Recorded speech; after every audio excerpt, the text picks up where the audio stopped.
Guys and gals, and welcome to this video. This video is actually going to be part of our dispatcher training course. As one of the videos in the course. I wanted to make this course because I have a lot of people hitting me up in my emails, my comments, asking how they can be trained to be a competent dispatcher. I know there's a lot of dispatching companies out there that will charge an arm and a leg and give you subpar service. So a lot of people want to take it into their own hands and become their own dispatcher, but just don't know where to start. So I made this course for people that want to dispatch for themselves, or maybe they have a friend or family member that they want to be their dispatcher. You can keep this cost in-house. You can hire a friend, hire a family member, and give them a good paying job. And through this course, they will know everything they need to know, A to Z, to become the most competent dispatcher. Now, this course was made for Hotshot trucking. It works really well with flatbed trucking and step deck trucking, but there's a lot of little things that you don't run into with full-size trucking that you do run into with Hotshot. So that we do go over a lot of those little things. We go over how to haggle with brokers. We go over every rule and regulation, like hours of service, weight laws, length laws, width laws. We go over necessary vocab. There's actually quizzes that are built into the course as well, so these people will actually understand what we're talking about. They'll learn it, and they'll know what they need to know to be the best dispatcher possible. Again, I made this course so that we can take dispatching in our own hands, so you can save money as a company. I know the market's not the best right now, but this course is going to help out by allowing you to hire somebody to dispatch for you that's close to you and that's going to care about your company, or even dispatching for yourself. But guys, thank you so much for being a part of this. Check out the course down below, and I hope you all enjoy the video.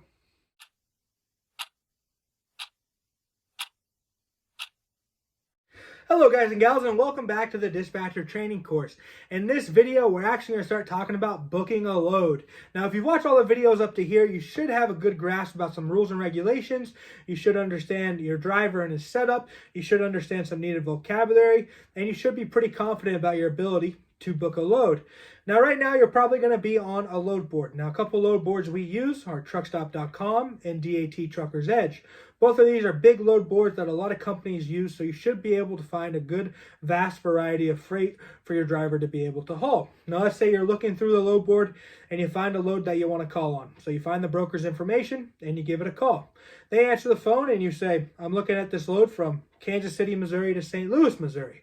They're then going to ask for your MC number. MC number is motor carrier number. This is a number is very, very important. You should know it for whatever company you are dispatching for. If you own the company, you should know it as well. It's important to have this number in front of you and be able to rattle it off with confidence, or that could give red flags to the broker that you don't even know what the heck's going on. And we don't want that to happen right off the bat.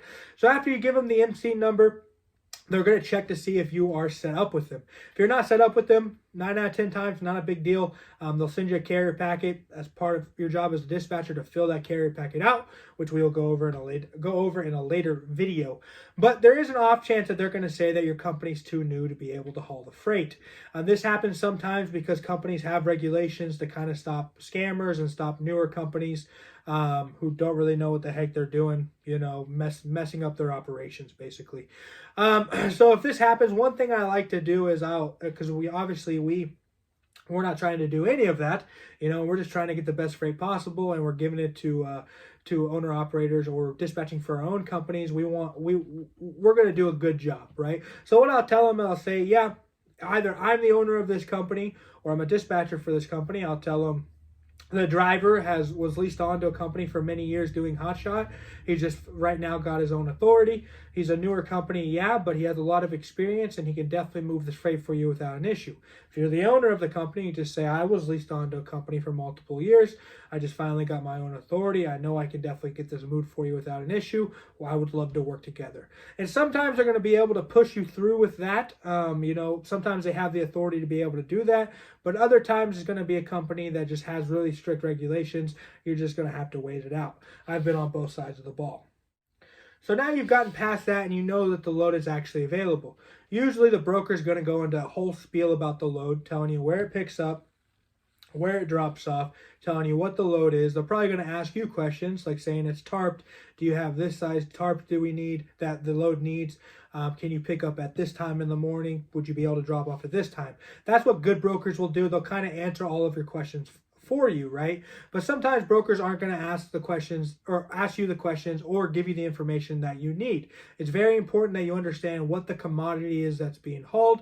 You understand how much it weighs. If you're doing Hotshot and it's like a piece of equipment, you need to understand how tall it's going to be. You need to understand how it's going to be loaded, especially if it is equipment. You need to understand if there's a set appointment time to pick up. You need to understand if there's a set appointment time to drop off. Because all these things you're going to promise to the broker that you'll be able to do. And like I said, this is pretty much the reason we need to understand our driver and his equipment, because we're going to be answering a lot of these questions for the broker and promising a lot of things to the broker, right? But the main thing and the most important thing, in my opinion, obviously, is the rate. Usually they leave the rate to last, or they'll make sure that you can even do it before they tell you a price. But you want to put that in the forefront. You'll ask them, well, what's the rate? How much are you guys paying?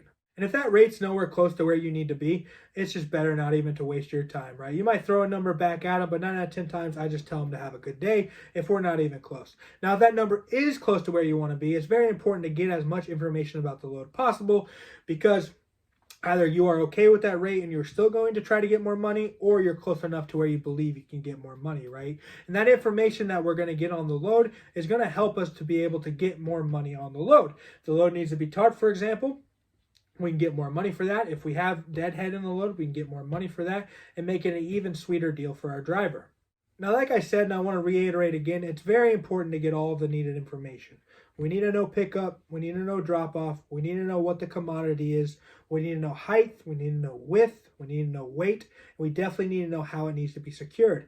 I couldn't tell you how many times or how easy it is to book a load that your driver can't actually haul. I wouldn't say I've done it a lot of times, but I have ran into issues where it's like everything's sounding good, and then there's only one little thing that's going to throw us off. You need to understand how many hours your driver has left, like we talked about with hours of service, because you need to know when he can actually be there to pick the load up. And like I said before, always promise less and deliver more. I don't want to set a firm 8 o'clock appointment with a broker if I don't have to, right? Even if I know he's going to be there by 8:30, or most likely going to be there at 8:30, I'll say 10 a.m. and let them know that there's going to be a little bit of leeway, right? That he could be there earlier, but 10 a.m. without fail. Same with drop off, right? And you need to understand how he's going to be loaded. Are they going to do it there? Well, perfect. Or does he need a self-load? You need to understand how he's going to get dropped off. If it's a piece of equipment and you don't have ramps, but they have a dock at the first place, you need to understand how that load is going to get off your trailer at the second place.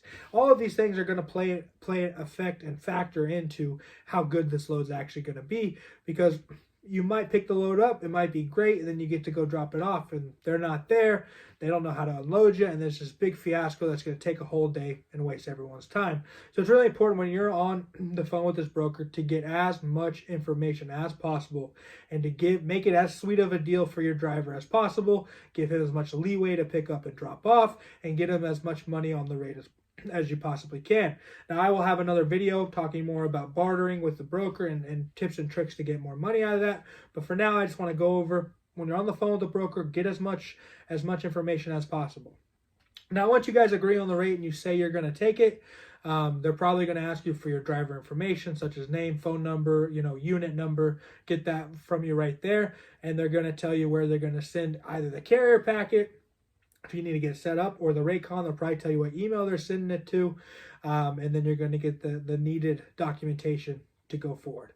So for this video, guys, that's all I'm going to go over. Just make sure, like I said, hopefully I wasn't going too fast, but get all the needed information from the broker. Don't make it any harder for your truck than it needs to be, and you'll be good to go.